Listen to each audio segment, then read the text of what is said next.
Rogue One, the missing prologue to a story everyone knows. In the standalone movie Rogue One, a Star Wars story, which occurs between the events of Revenge of the Sith and A New Hope, the audience is given key story elements and plot points regarding the infamous Death Star plans in a well-crafted narrative.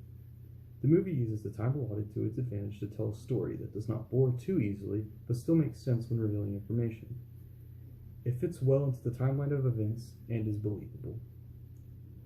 The story is told through three perceivable acts. The first act, which introduces the audience to the setting, gives background, adds initial tensions, and establishes main characters. This act ends once the inciting incident occurs for Jyn Erso, which is her rescue from the labor camp by the rebels, and she is taken into a larger world. Act 2 starts after Jyn begins her hero's journey and reluctantly accepts the Alliance's mission for her, and she travels to Jedha. Some tension is added with the battle with the tank and the character's capture, which starts to lead to the rising action.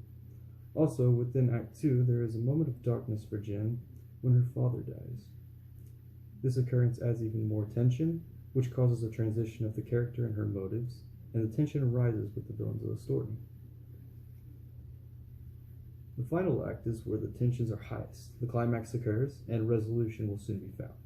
Jyn urges the Alliance to attack, and they refuse. She then makes a decision to act on her own, which is completely opposite of her character from the first act. She grows and changes in reaction to the events that have happened. The climax for Rogue One is during the sequence where each protagonist is doing their part in getting the plan sent to the Alliance. The resolution occurs once each character completes their journey through actions that contradicted their behavior in the previous acts, and their stories conclude. In the case of Rogue One, the resolution is more tragic as the characters die in the end. An extra bit of information is given after the main characters are gone, which is a setup for A New Hope.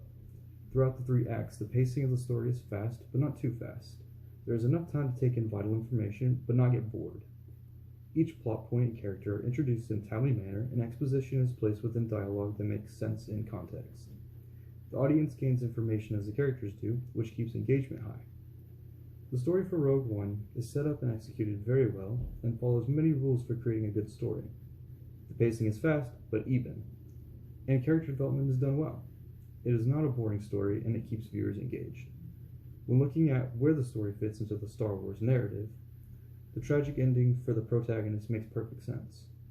In regard to story writing, this missing prologue is placed perfectly into the story everyone knows.